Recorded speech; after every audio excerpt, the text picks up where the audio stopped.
All right. Thank you. Thank you for everybody tuning in to Everybody Has a Story. Here, I'm going to start with a disclosure, which is all these stories are intimate to the person and not to be discussed or taped to re-traumatize anyone. The purpose of this show is to provide formerly incarcerated and justice-involved women and men an opportunity to talk about their stories with the criminal justice system, medical issues, foster homes, child protection services, doula services, ReEntry Matters, family matters, mental health services, and much, much more. So today I have with me Ray. So thank you for coming in today. Absolutely. We want to first start off by just saying who you are and about your family or whatever you want the world to know. Well, I'm Ray, and my family is very complicated. Very small, but complicated. Okay, well, thank you for coming in today. Absolutely. What do you do in your free time? My free time, I usually go to like Comic-Cons, concerts. I try to spend as much time as I possibly can with my 7-year-old boy. Yeah. All right. What do you do when you keep trying but you feel like you're failing? I just keep on trying. I always try to live my life by like certain quotes. And to quote Joe Dirt, because that's one of my favorite movies. Life's a garden, you got to dig it. That's what's up. I like that. What do you do or what do you want out of life? Opportunity. Opportunity to be the best that I can, and to show my son that no matter what, just keep on trying, don't give up. And can't is a bad word. Yes, it is. It is a very bad word. Yep. What's your definition of happy? Being with my son, tattooing, piercing. Every tattoo I feel is very, very therapeutic, and it also tells a person's story. Yes. My tattoos are pretty. My tattoos are cover-ups from drunken party tattoos, from my past. So I just want to put that in the past and just kind of move forward. Okay. What's your gift to the world? My gift to the world would probably be like me joking around with everybody. Try to be the happy person that I try to be. Awesome. What do you do to advocate best for yourself? With something like that, I try to just keep my head held high and just kind of like keep my nose to the grind. So if you face an issue and you need someone to hear you out, like absolutely hear you out. My boss is I have the James Earl Jones voice, and my voice carries, and everybody from one city to the next will hear me. Okay, so you advocate and you get the work done. Yep, okay. And if my voice needs to be heard, it will be heard. Yeah. Yes. I will get my point across one way or another. What are your meditation practices? Playing video games. Okay. Call of Duty is probably one of my favorites. Yeah. My downtime from when I get back from the shop, just to like unwind, decompress from anything is I'll go home, put on Call of Duty, and then I'm like zoned out. I'll put my earbuds in, or I'll put my mic on, and yeah. Then you're off to meditation Absolutely, land. Absolutely. Tell me about how you and I met. Work. I started working at Northtown Inc. In January, and I was only there to guest spot for like a week or two, and then I guest spotted at Anchor's 13 in Princeton. And when you and I met was probably like a couple of months ago. You know. And how did we meet? What was that interaction like? How we met was, I don't know, it's like how anybody meets. You run into them, we start talking, and yeah. Yeah. So I have a kiosk next to your tattoo shop. Absolutely. Which is how initially Yep. we interacted. But you guys were so welcoming when I first came in. It was like you guys were the first people to even come buy stuff from me. It was, yeah, and everybody has a wrong impression about tattoo artists. Yeah. And everything, like we're, you know, these bad people, and no. Not at all. You No. guys are so down to earth. Absolutely. Cool. So how do people receive your story when you talk about your criminal history? I only and tell when like I mean, a select few people of that. when I mean that, I mean like employers or landlords or county officials or your family members or your friends. I try not to like lay all my business out on the table like that, especially with like landlords, unless they ask specifically. I always let somebody like that ask first. I don't just straight up be like, hey, you know, I was in county for a few months because of this, this, and this. I always let somebody like that ask first. Okay. And if they do ask first, then I'll be straight. I'll be like, hey, this is what happened. And then if they do like a criminal check on me, fine. Right. But, you know, a lot of the stuff that I had done is pretty much well off now, off my record. Okay. So, Cool. yeah. Tell me about your story with, first of all, child protection, because you were involved in child protection Yep. as a child, as a young child. So I want you to tell me about that and what you want others to know also about your criminal background history, so you can move from your childhood up until your adulthood. Okay. I was about 7, 8 years old, and my mom was doing a lot of cocaine at the time, and I would go to school with bruises going up and down my arms, my backs. I'd go to school with black eyes, bruises on my chest. And when they see that, you know, the school system would step in and they would call Child Protective, you know, CPS. And my grandparents caught wind that CPS was about to come take me and my sister away. They intervened. They got to the house before they did, and they took me and my sister out of my mom's house and brought us to their house. So with my grandparents, I owe a lot. Yeah.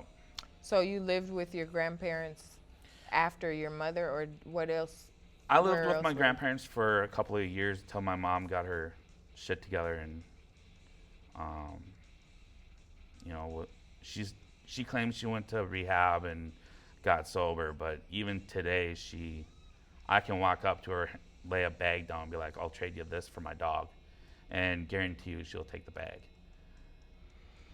So throughout your childhood, when you encountered child protection services, were there any other places that you went to besides with your grandparents? I was in a group home at the age of 13 when we moved back from California. Like, my mom moved me and my two sisters out to Cali and to stay with one of her druggie friends.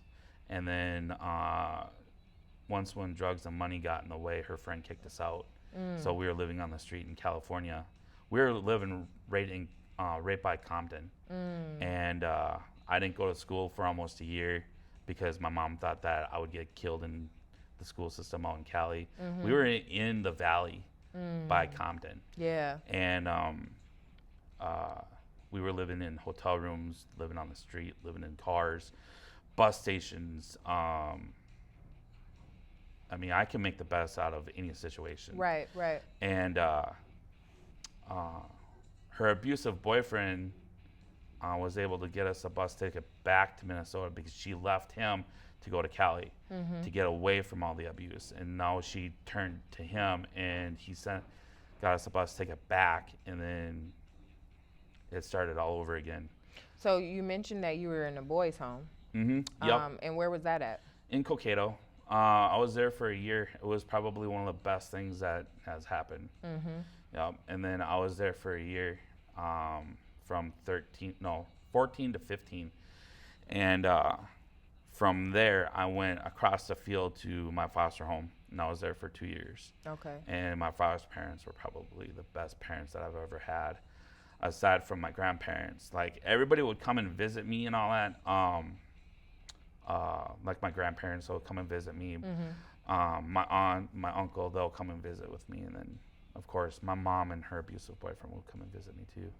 So throughout your experience with being displaced from your parents, did you experience any heartache within those systems? Like, did you ever go to a foster home or a boys' home where you experienced any traumatic experiences? Like I've seen other boys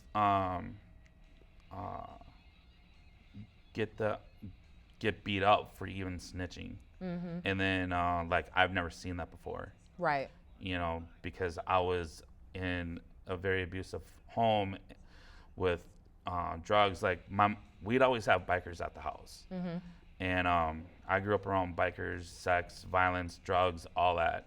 And when I got to the boys' home, I didn't even know that there was a rule of snitching.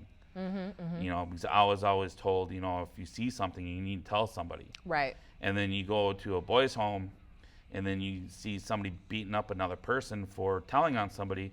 You need to step in and help that person out. Right. And that's what I've always done. Right. So you were a protector for the other young absolutely. men that were there, that were present. Yep. Did you guys get, like, set up a scene for us for what was inside of the boys' home on an average day? What kind of things did you see there? So, okay, so like on a Saturday morning, we'll go to what we had back then were video stores. We could go in, rent. Like Blockbuster? Yep. we could rent a Super Nintendo. Yeah. Back then we had the Super Nintendo. We could rent the system and then a few games. So we would go get that, hang out. We would make popcorn, and then throughout the day we had a weight. You know, we could lift weights, go out to the pasture, because we were out in the field. We were out in the middle of nowhere in Cokato. And so if we wanted to leave town, go into town, we had to either go with staff. That was the only time, was to go with staff. And if you were to run from the boys' home, you'd get the cops called on you, and then they'll bring you back, and then you'd get more time added.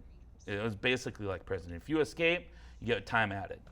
So even though this was something that the child protection system placed you inside of? Actually, no.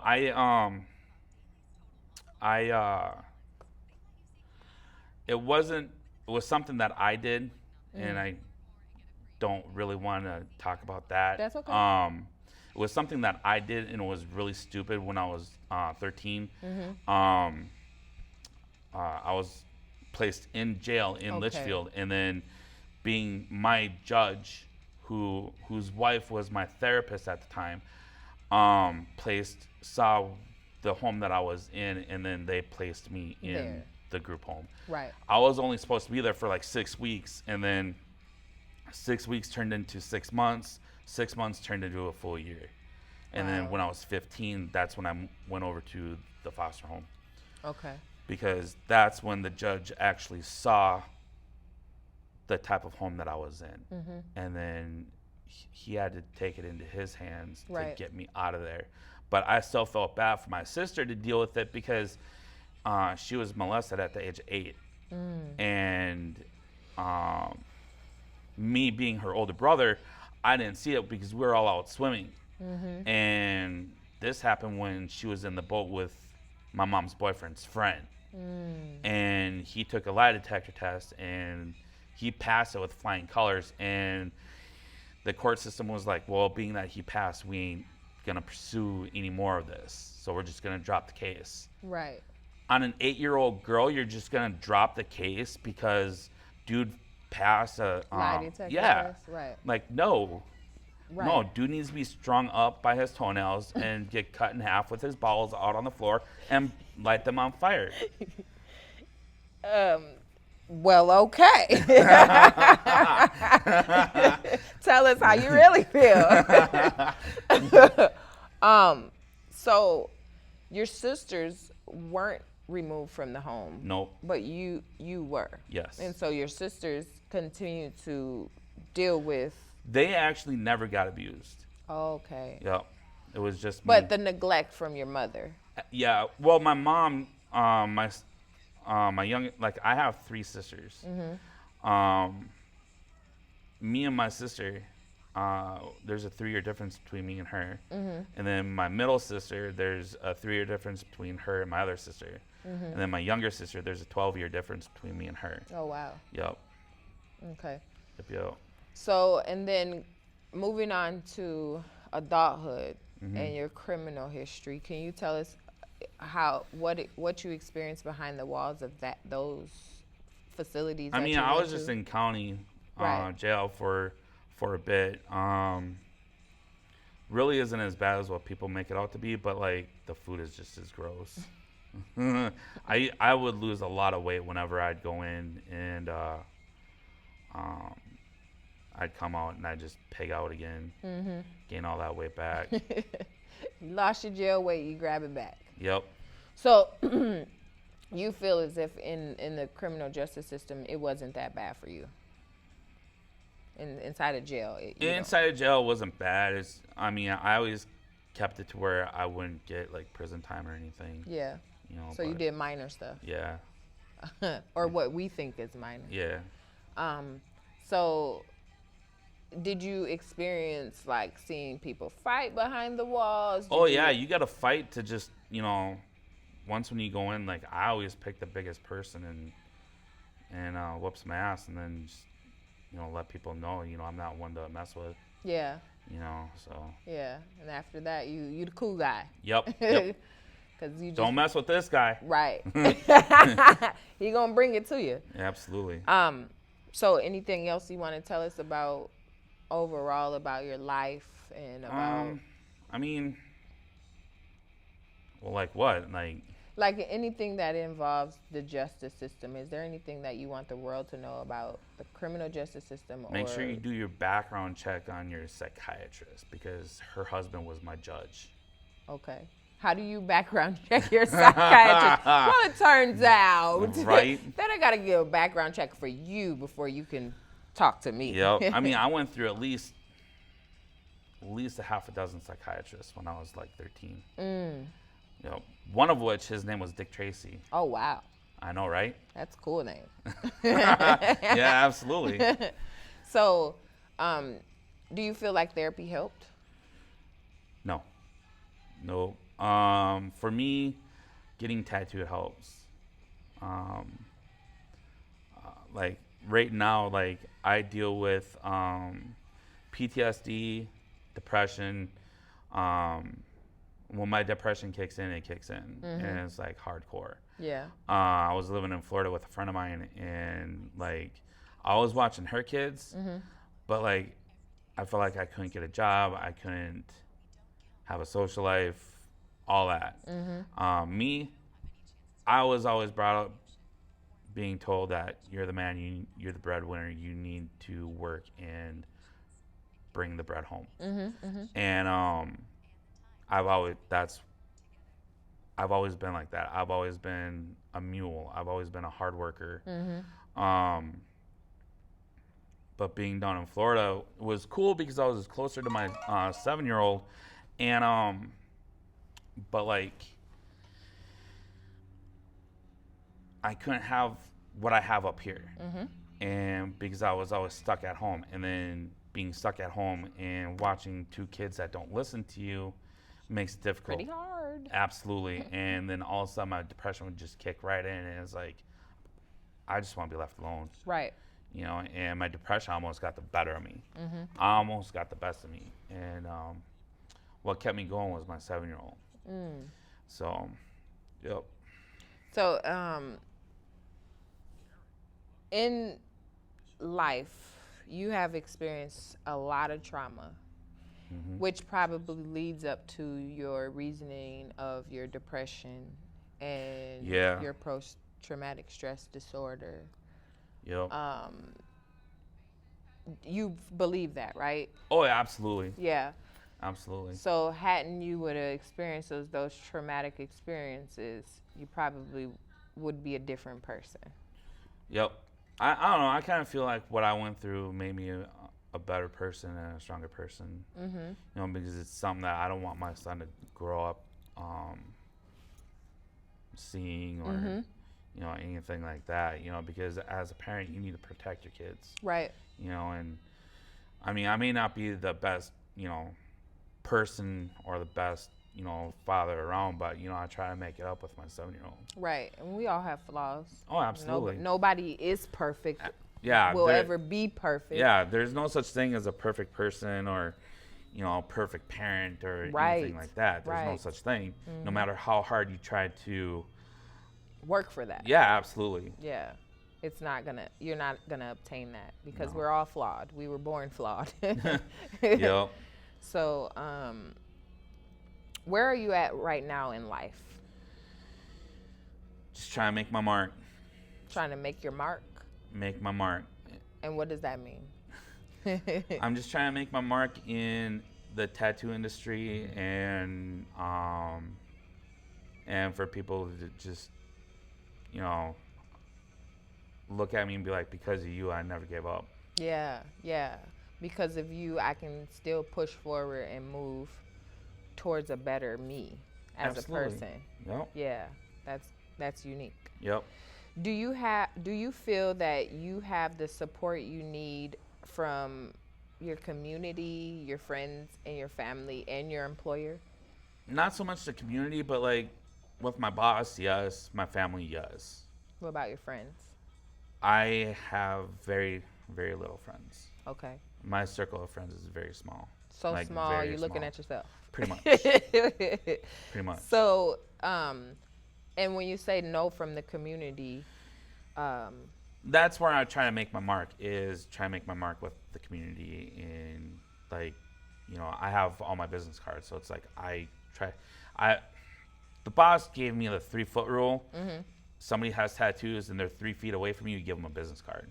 Hey, that's a good idea. I'm gonna have to use that concept. So somebody got on jewelry 2 steps away from me. Yep, I'm giving you my card. Absolutely. Yep. Dope.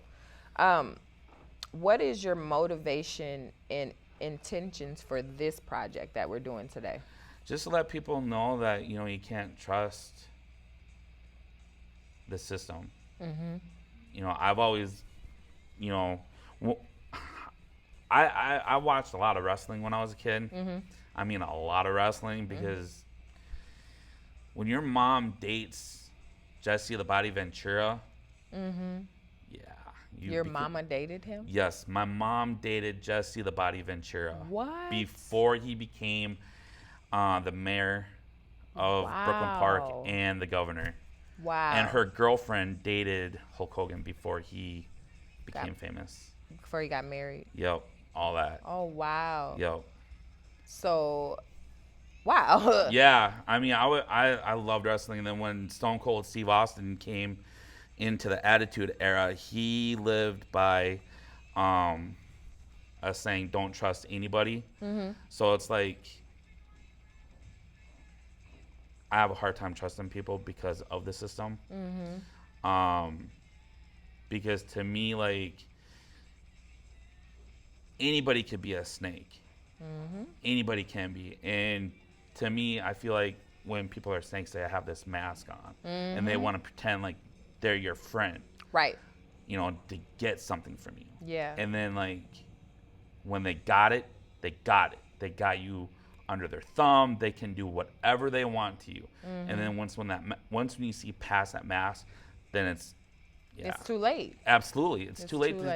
Once when you see it past that mask, it's too late. Yeah, they got you. Yeah, because before the mask is put on, that's when you should see their true color. Absolutely. You know. And again, like, my therapist, her husband was my judge, and at that time I didn't really see what he was trying to do with me. Yeah. And then when he told my mom that she's got two options. She can either get me when I'm 18 or she won't get me at all until she broke up with her abusive boyfriend.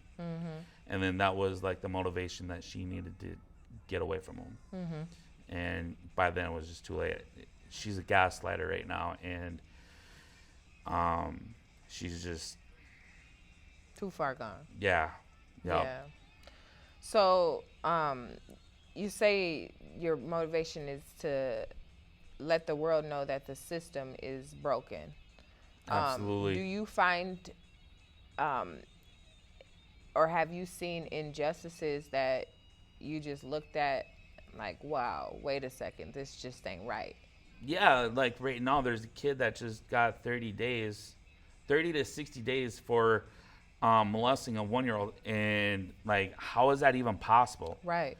How can the system let this kid who molested a 1-year-old get off on 30 to 60 days? Right. Like, no, man, no, string them up. Right. Take it. Absolutely. Absolutely. Yeah. So do you believe that there's a possibility for the system to change? Again, it's too far gone. Yeah. I wish there would be. You know, so like, people like my sister right now, she's a strong person. She's stronger than I am. I have to give it to her. Because when I was a kid, my mom was gone, and she was gone at work. She came home on her lunch break, and her boyfriend was in bed with me and my sister naked, with me under one arm and my sister under the other arm. And he looks at my mom. He's like, man, I love you so much. I don't want to leave you, blah, blah, blah. And she's like, you need to get your clothes and get the fuck out of my house. You know, and right now my sister, she's married. She's got kids. She's living in a beautiful home. And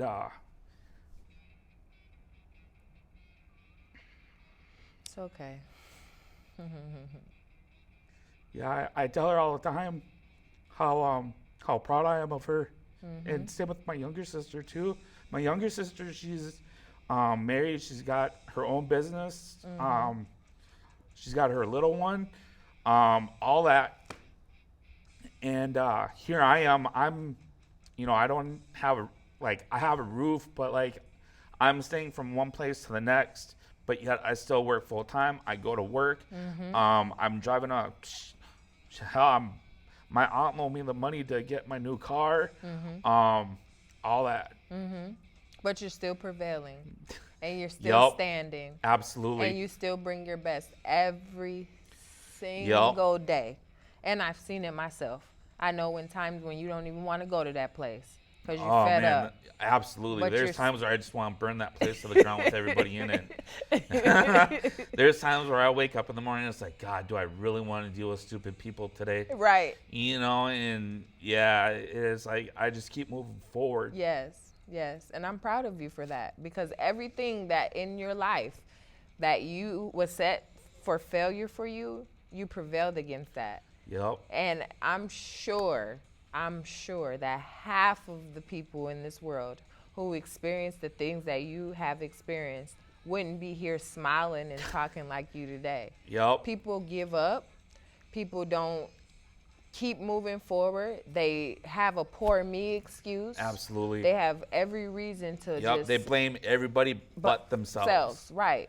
And I know as kids, you know, you have no control. You have no control. Yep. However, if you're a kid that can speak up about it, you better goddamn well speak up about it. I don't care what happens to you or who tells you anything. You better not tell. You better not do this. No, absolutely. You got to say something. Yes. Especially kids today.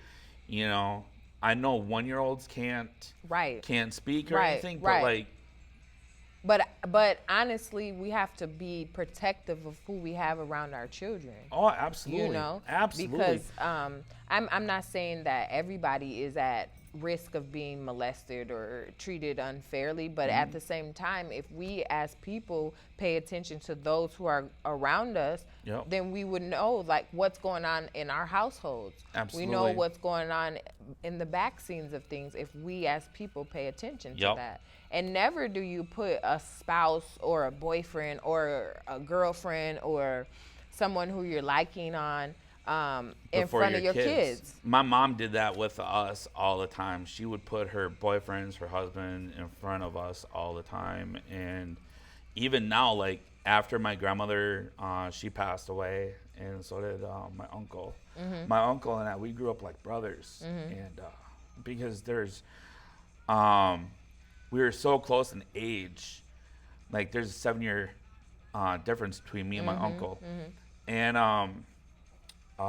we grew up like brothers. We were always, playing Hot Wheels in the dirt. We were, ditch hopping with the 3-wheelers and coming home with poison ivy or poison oak, And, right. And boys. Right. Boys will be boys. Absolutely. And back then, you're on 3-wheelers and nobody's going to tell you, hey, a 3-wheeler is going to be dangerous. You shouldn't be riding it. Right. But yeah, boys are going to be boys, and we're going to do stupid stuff, and especially in front of girls. Right. Right. especially in front of who? Yep. But yeah, it's. I went down to my mom's with a buddy of mine last May to get my 7-year-old and just so I could get my dog, because I rescued my dog to help me with trauma. Yeah, and my mom chewed me out. She told me how she hated my grandmother and how she hated my uncle, and that she's glad that they're dead and this and that. Right after, like when she got news that my uncle died, she sat and hugged me and cried in my arms, telling me that she's sorry and all that. And again, there's the mask. Right, but hurt people hurt people. Yep, and she's sitting there trying to throw daggers at me and this and that, and I just sat there. I'm like, you know what? It's been real. I just came here to get my dog, right? And I'm gonna take her whether you like it or not, you know. And she called the cops. Cops came. Luckily, I knew the cops, and I looked. I'm 6 feet tall. I'm like 280 pounds. I looked at the cop. I'm like, what's gonna stop me from walking into my mom's house, grabbing my dog, and walking out? And he's like, me and my partner. I'm sitting here like, God, do I say challenge accepted or what? Then a buddy of mine, he was like, man, don't do it. I don't want to have to make the phone call to your ex and say, hey, he's sitting in Tift County Jail right now because he ran through 2 cops trying to get his dog. He won't be able, I don't know when he's getting out or what, Right. He's like, you're going down to get your son for the summer. Think of that. And that's all it took. I looked at the cops and I'm sitting there thinking, fuck, do I do it or not? Right.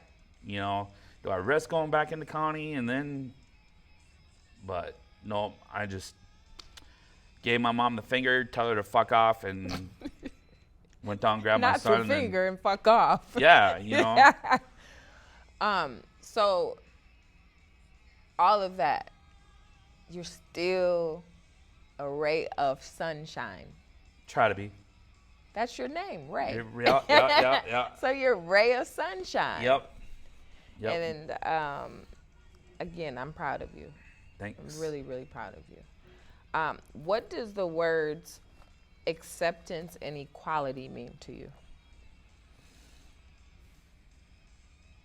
Acceptance, basically me trying to be accepted. That's all I've ever wanted, was to be accepted by anybody. And I know I'm like the hardest person to try to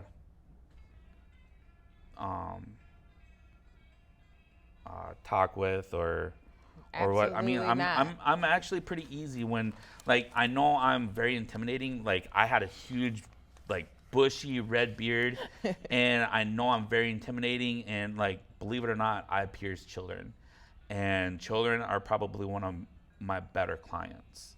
And I'm proud that parents today are bringing their children into a tattoo shop to get their children's ears pierced instead of bringing them to Claire's. Right. I mean, I'll admit it. I called the stand on Claire's and the Piercing Pagoda. Hell yeah, I did. They're doing piercings that they shouldn't be doing.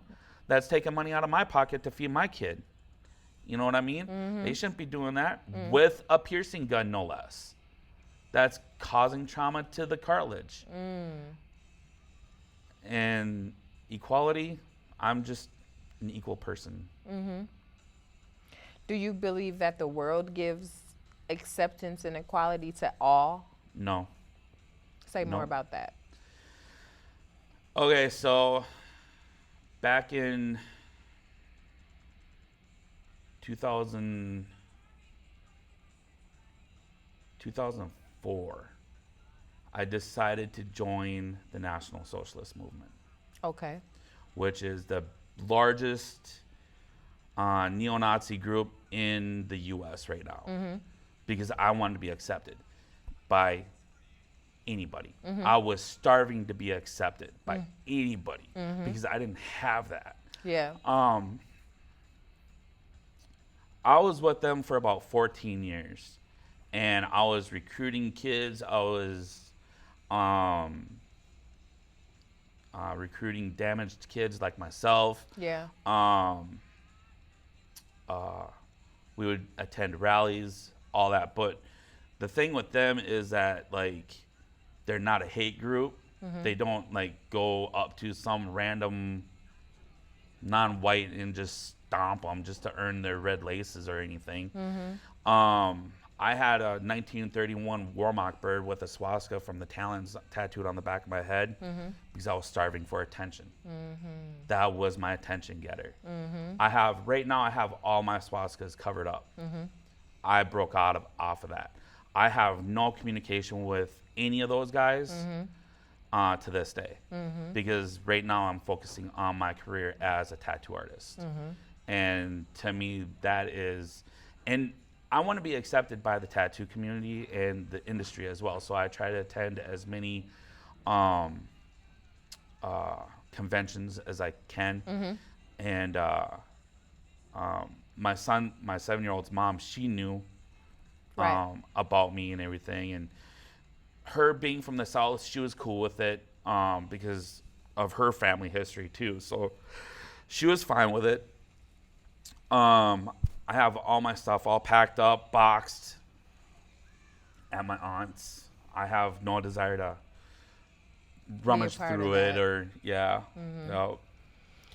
So in that, you recruited, you taught what you felt was wrong, or do you feel what you At taught? that time, I thought what I was doing was right. Right, because you were brainwashed. Yeah. Into thinking that was the way the world should be. If it ain't white, it ain't right. Right. That's for 14 years. That's your thought process, and everybody who's not a part of that is not equal.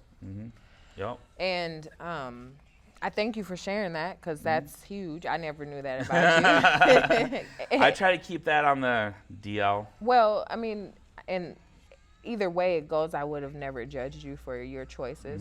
You know, everybody makes decisions about how they want to live their life. But clearly you're not that person, because if you were, we would have never got cool. Yeah, you know? absolutely. Yeah, so that's And a lot huge. of those guys, they're like, man, do you tattoo people that are non-white? I'm like, dude, they're like my biggest clients. Money is green no matter where it comes from. Right. It could come from some like Orthodox Jew. I would still take their money because it's money. It's putting food on my table. It's providing for my family. That's how I provide. Right. You know, I'm not going to just turn somebody away because they're a Mexican or whatever. Right. You know, I'm not going to turn that away. Right. Even now in the shops that I've been in, I lived in South Georgia for 11 years, and one of my biggest clients were folks from the hood. You know, because I lived close by the hood. You know, I grew up in Osseo, and then Brooklyn Park is just right over 85. You call Brooklyn Park the hood? Parts of it. Parts of it. Okay. I try to stay away from Brooklyn Park, but but yeah, I mean, it's just my family knew what I was into. They weren't cool with it, but they respected me. Yeah. They respected my decision because I'm grown. Right. You know, right. You're grown. You do what you got to do. So did you ever get like any type of recognition for all the things that you did? Did they, I was on the History Channel. Wow. Yeah. They're interviewing the commander of the NSM, and then they would show clips of like different rallies. And then I was staying with another party member in Chicago. Love Chicago. We were at this bar and just to watch it, and I counted up how many times I was shown on there. Yeah, at least a half a dozen times. Wow. And then the video game that they came out with, I'm even in that video game. Yeah. So looking back on that experience and knowing the level of extreme hate that they have for others, right? Would you, with the knowledge that you have today, would you ever have been a part of that? No. So because you were looking for acceptance and just for trying to find yourself as a human being, you felt like, well, these people, they gotta understand where I'm coming from, or Yeah, absolutely. They gotta be there for me and support of me just because we're alike on the outside, because internally you guys weren't alike, because if you were, you'd still be there. Right. So just speaking to that, you're saying no, you would have never become a part of that. And a lot of time, like nowadays, do you still know people that are still like fully vested in that from the people that you? Again, I try to stay away from it, because I'm focusing on my positivity. Tattoo. Absolutely. Yeah. Absolutely. Yeah. But I mean, every now and then I'll watch like stuff on conspiracy theories. I also watch the History Channel. I love the History Channel. Yeah. When I was with them, they would call it the Hitler Channel. All Nazis all the time. But I mean, yeah, because that's what the History Channel would do. They would show Nazis all the time. And I mean, I love history. I hated history when I was in high school. I'd sit and like fall asleep in class, but now it's like I would like to learn more about history because knowledge is power. Right. Right. It is the most power. Absolutely. And I just love everything about history. We even took a trip over to Wisconsin to a living Waffen SS member from the 40s. Wow. Yep. We got to visit his compound, all that. And then when we left, we were stopped by police. They were pulling us over for any reason. And, plate light out or a light. We didn't have no plate lights out. We didn't have no lights out on the taillights or anything like that. They were pulling us over because we just left dude's compound. Wanted any information about that guy. Right. When I was with them, cops stop you, I have nothing to say to you. I have nothing to say to you. Yep. For protection. Absolutely. Even today, I have nothing to say to you. Right. Now, I have nothing to say to you. You know, cops today, they still pull people over some bullshit. Yeah. I have nothing to say to you. I definitely know that. Look at me. I have nothing to say, sir. Nothing to say. Yeah. Yeah. Well, thank you for sharing that. Yeah, absolutely. So my last question for today is, what is success to you?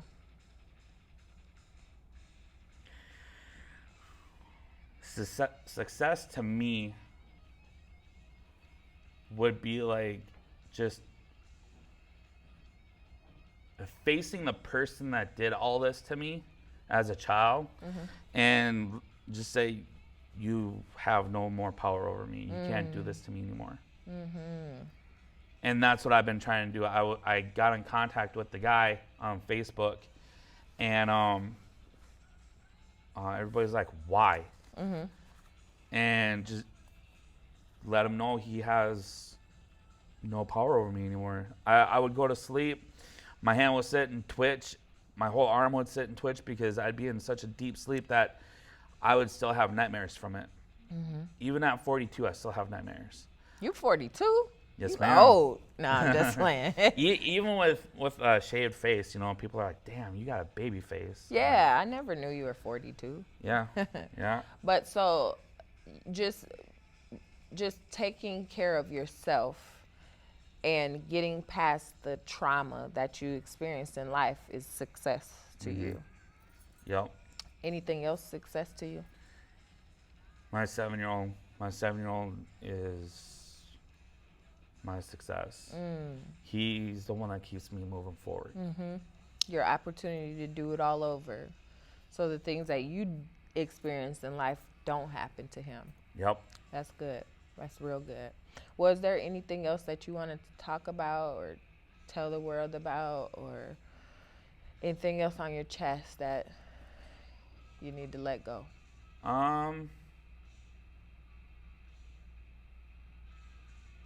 There's something.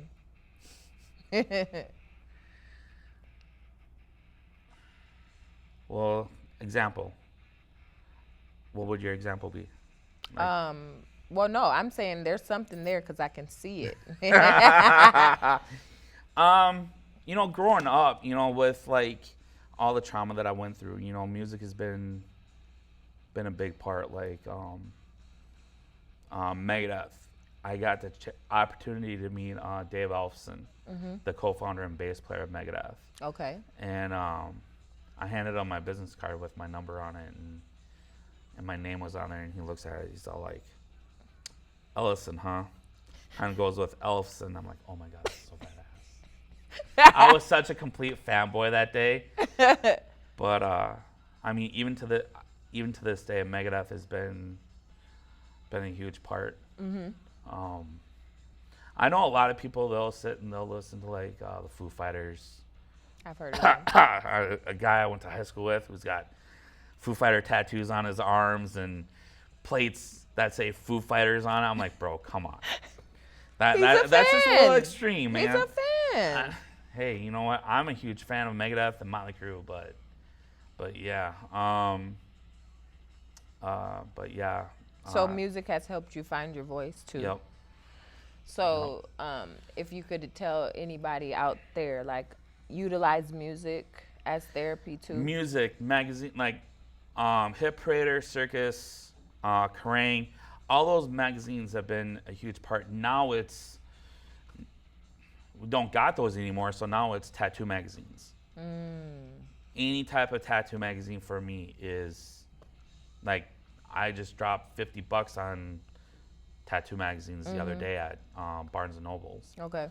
Because I have like a whole section of tattoo magazines. Like any magazine, sit and just read, and then you just pick through which tattoo I liked, and then I'll pick apart it, all that, what they could have done differently or whatever. But yeah, I love.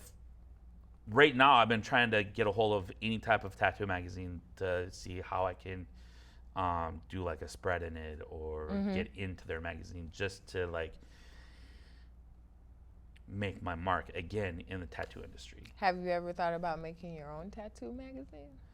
Yeah, and I've thought of it. And maybe get other artists who who do the same thing as yourself, and maybe make your own. Yeah. And that could pave your way into the community. Yeah, because absolutely. It's something that you own. Yep. Something that's for yourself.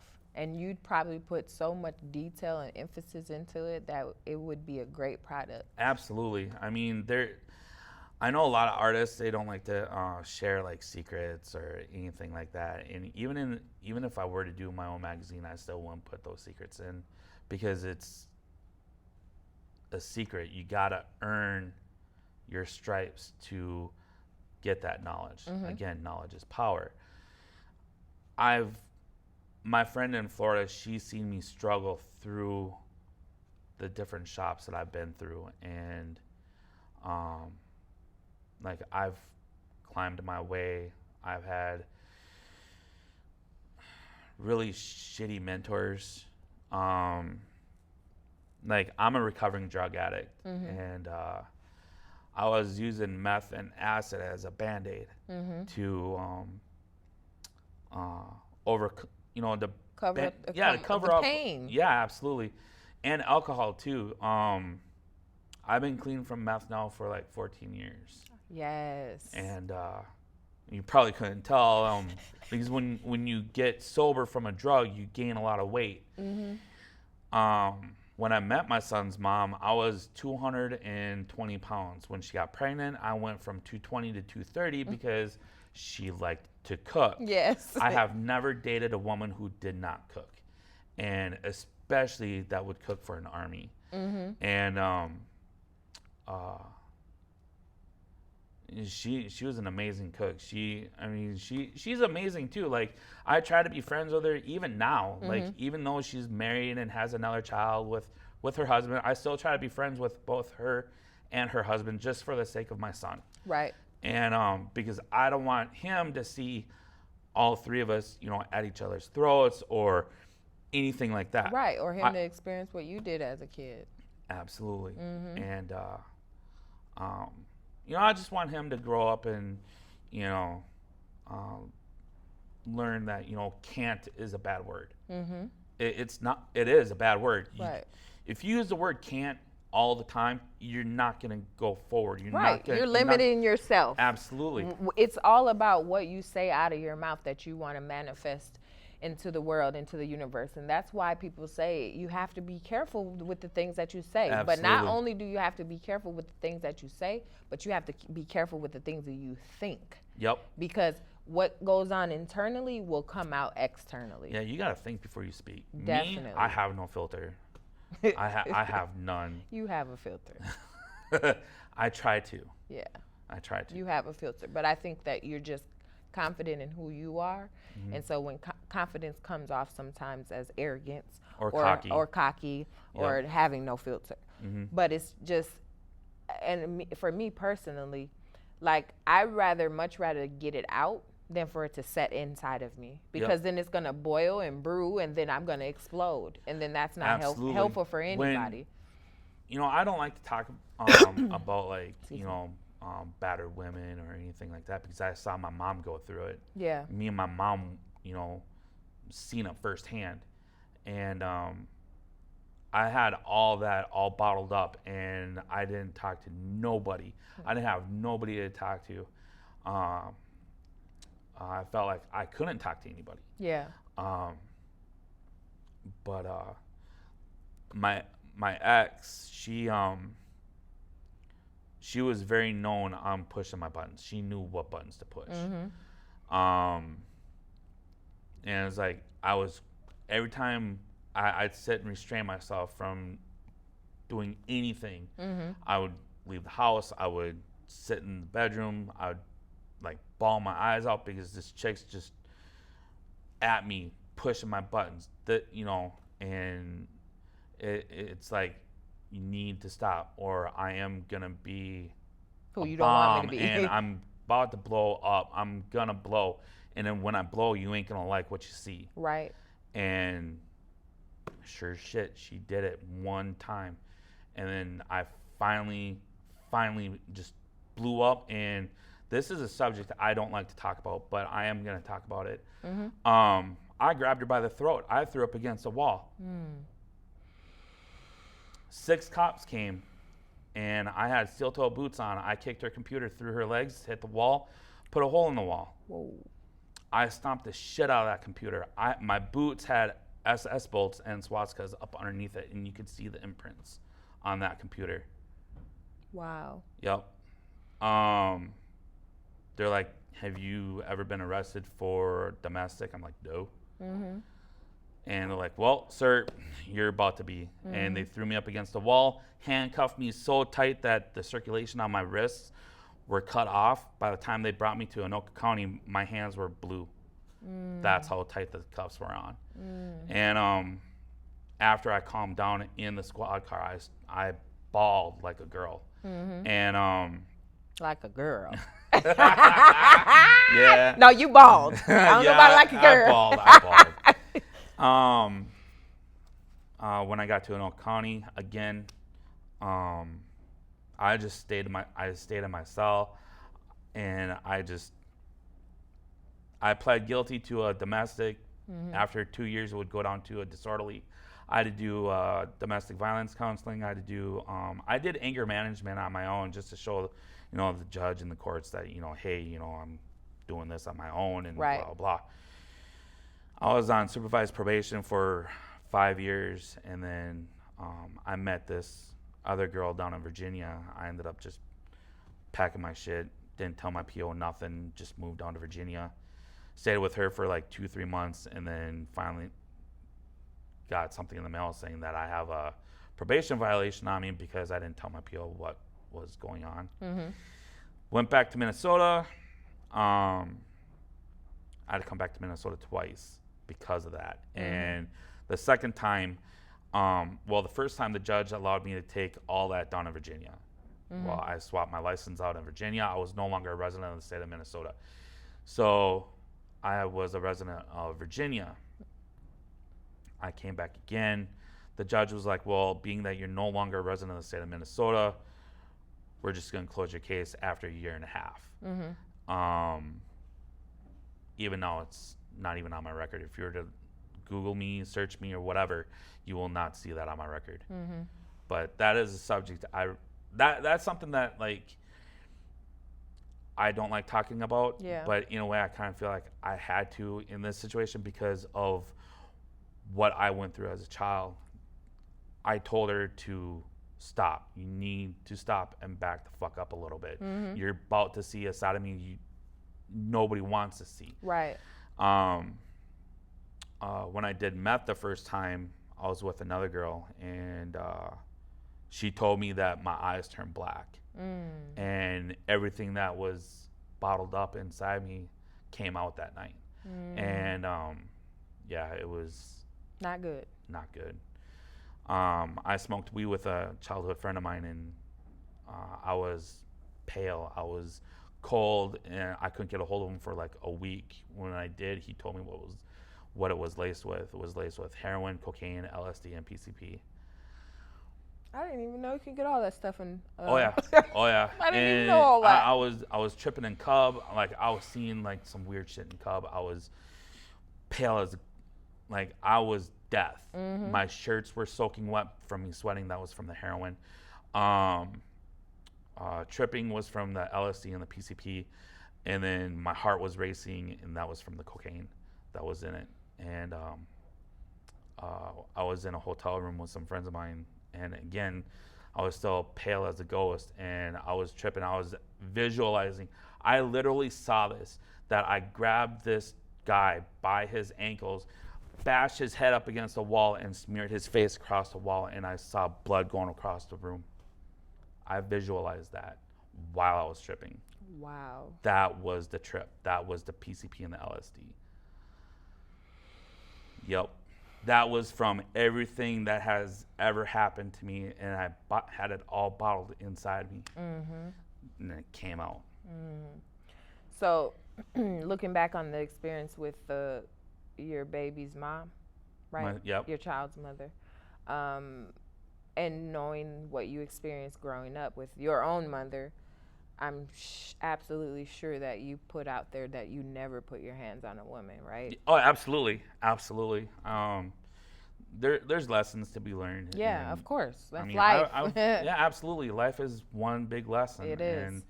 And it's hard. Life is hard, and nobody said life was going to be easy, especially raising kids. You don't get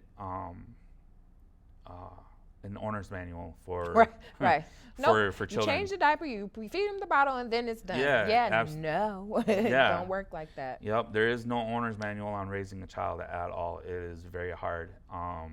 When I was with her, like I pretty much took it for granted when I was with her. with my son's mom. But also you were I'm sure you guys were young, but you were also in a toxic environment that wasn't really good for you as a person. Right. She saw how toxic my mom is. And my mom, she tried her best, but it's like, she's still a gaslighter. And my aunt, who has a PhD, she even asked me what a gaslighter was. And I'm like, she's just a narcissist. Yeah. Flat out. Yep, my mom's a narcissist. And even to this day, she still tries to abuse me. Well, she still has your dogs. Yeah. So that's abuse in itself. It's a way to hold something back from you, knowing that belongs to you. It's a source of control. It's just one last piece of control that she has on me. Exactly. And she likes to be in control. She doesn't want to lose it. Right. But yeah. Very unfortunate way to live life. Yep. And now her husband is, like, she has no contact with my sisters and their kids. And my sisters made a point of that because of how my mom is. My mom reached out to my oldest niece, and she went and told her mom, and finally my sister messaged my mom. She was like, you don't need to contact her at all. Right. My mom was putting makeup on my son. I told her to stop.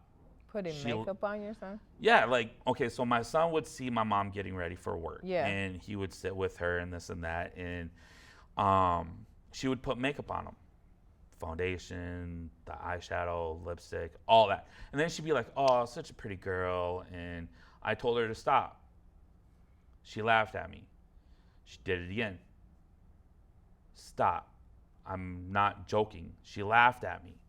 Like, it's okay. No, the fuck it ain't okay. Right. You're putting makeup on my son. No. Right. And then finally the third time I'm like, all right, now you're just pissing me off. Right. You're about to see a side of me that you ain't gonna like. And you're gonna not gonna like the consequences. She's got no contact with my son. Because of that. Yeah, I would. Yeah, his mom was like, I don't want our son to be around your mom. Period. Okay, I respect your decision. And after with her and my dog, hey, you know what? I totally understand where you're coming from. I respect your decision on not letting our son be around my mom. This and that. We're not gonna let him be around her. Right. If he does, I'm saying big if, it'll be with you, your husband, me, and some friends of mine, and whatever friends you bring. Right. That way we can keep a close eye on our son. And so now her husband's dying, and she has nobody. She won't have nobody because her husband's got 6 months to 16 months to live. Well, I don't even have contact with my mom. Hopefully, she makes some changes and things change. But if not, that's not something you got to worry about. Yep. Something she needs to worry about. Absolutely. And, again, like, I don't have contact. Like, I have contact with my old foster parents. And, like, a couple weeks ago, I went and visited them. And they're like, have you talked to your mom? I'm like, no, I ain't talked to her in a couple years. Well, how come? You told him. I told him very little. I didn't really give him details. Right, I didn't really go into detail about it, but my foster dad, he was like, Ray, you got to make amends with your mom. You got to do it. I'm like, no. I think as long as in your heart that is clear of, like, wrongful feelings and letting what happened from the past just go. And I know you can't just get over it because you'll never get over it. That was your life. That's your story. Yep. But just trying to move forward with the best things possible. It's possible to forgive her for the things that she did. It's going to take time. It takes probably a lifetime for people. Yeah, but absolutely. I know that you respect your mother regardless of what happened. And so I think just forgiving forgiving her for the stuff she put you through will help you move to a bigger place in life. Yep. Yeah, absolutely. Like, I when I was in the group home, my one of the staff who ended up being my foster dad, he saw how I would cower and shell up because the guy that was abusing me was in the same room, and they're trying to get me to talk, and I wouldn't. Right? How could you? Yeah, I was 14. You're not going to get a 14-year-old who's been abused from the age of 7 all the way up until he goes into a safe home to talk. Right. Right. He You doesn't ain't even gonna know what do that it. looks like. Yeah. Yeah. And so and plus my PO was a, what's the correct term for him? He was just not a good PO. From what I heard, he died from, what the hell? He died from, not obesity, but from, Diabetes? Yeah, diabetes. Yeah, he was a piece of shit too. It's like everything that went from wrong where I was at to worse because of the people that were supposed to be my team were not good people. Again, with the mask, they would have masks on, and dude would be in the same room with me, and I would just cower up and I wouldn't talk. And so then finally he was like, my foster dad, he was like, he can't be here anymore. I see what he's doing to Ray, and he just can't be here anymore. Right. And he's like, I just wish your mom could see what he was doing to you. I wish she could have too, and put him out. Yep. Like I would. Period. Yeah. Like I would have him arrested so many different times, but it was like her and her druggy friends would put money together just to bail his ass out, and then finally he'd come home and do it all over again. Before I went to school, he had one of those little pocket knives that were like super thin. It was like this long. He opened it up and threw it at my foot, and he's like, clean your fucking room before you go to school. I was late for school because I had to stay home and clean my room. That knife was like maybe 1/3 of an inch from my foot. Wow. Yep, he loved doing this thing right here to my chest. So I would go to school with bruises like this big on my chest, all over my chest from just him poking at my chest. Yep. Insane.